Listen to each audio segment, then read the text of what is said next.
Hello everyone, I'm Dante. And I am Kurz. From Low Manor, and today we're looking into the new changes Symmetra just received on the PTR, as announced recently by Jeff Kaplan. We realise we've not really been a news or gameplay channel before, but we'll also try and put our own special lore spin on things as we go.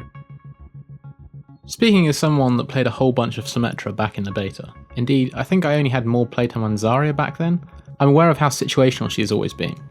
She always looked like she had an amazing win rate, but this was because of one key issue: she was massively situational.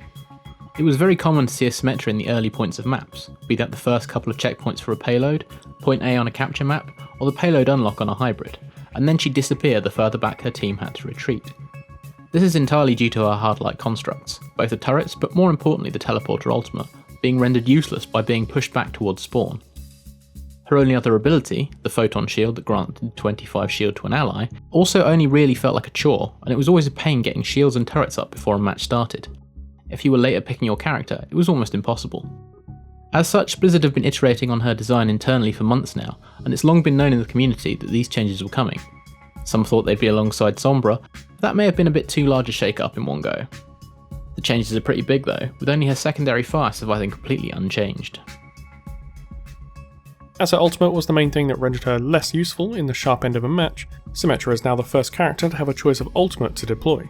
When she reaches full charge, she can toggle via another hit of the ultimate button from her teleporter, which remains unchanged, to a shield generator. This is another hard-light construct and places a shield on all her allies within what Kaplan says is a wide area, ignoring line of sight. This grants 75 shields to everyone close enough, 3 times the amount the old shield gave. We imagine the aim is for Symmetra to switch to this when the teleporter no longer becomes useful. But is there a chance we'll see this picked over the teleporter even on early points? As hinted at by the line old shields, these are gone. In their place comes Photon Barrier, a shield similar to Reinhardt or Winston's in that it blocks projectiles. The difference is Symmetra fires it off along a set trajectory, and though it seems to be a little smaller than Rein shield, it's certainly not tiny. This seems to move at around walking pace, and the potential to use it for both defending and pushing seems great. It doesn't go through solid walls though, so keep that in mind.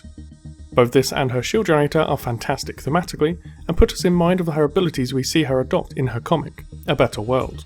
The barrier seems a lot more fitting with what we see her do in that than the previous shields did, and it's always nice when lore and gameplay meet up more closely. It also makes sense that as one of Vishkar's best should be able to manipulate hardlight in more ways, so these two additions really go some way to showing this off. Other quality of life changes Symmetra got include being able to stock up to 6 turrets, the max you can deploy at once, at any given time, along with a reduced cooldown on the recharge to 10 seconds, from 12. This should make re-nesting much smoother. Her primary fire is largely the same but has had a little more distance added to it, which, the more I think about it, is actually going to be huge in the long run. And her ultimate constructs now both have some of their health in the form of shields, which will of course regen. This should help defend them against repeated attacks from flankers. How useful do we think she'll be after this? Well, it's difficult to say, but we're very hopeful, me in particular given my love of playing her back in the day. The shield generator is likely going to be the biggest change, as just having a non-useless ultimate button at the end of a match will be an improvement. The barrier is likely to be extremely useful as well, but depending how much it absorbs, I'm sorry I haven't been able to test that just yet, but on a 10-second cooldown it's quite potent as it is. I've already seen some people saying it may reduce the need for a Reinhardt, but even if that's not true, it will definitely add pushing potential and make her less of a troll pick on offense. Will it make her a decent pick on control though? Maybe, with the shield generator hidden near enough to the point to be impactful. In short, very happy with how it's looking, with how it fits her backstory and existing lore, and I can't wait to get my hands on her more on the PTR. Jeff also briefly outlined the plan for Oasis, PTR towards the end of the year, release early 2017 as mentioned at BlizzCon, and we're very eager to dig into that and see what lore tidbits we can find. There's also a new feature that will help teammates group up after a game should they wish to, without needing to be on friends lists, which seems like a nice little change, particularly for you solo queuers out there.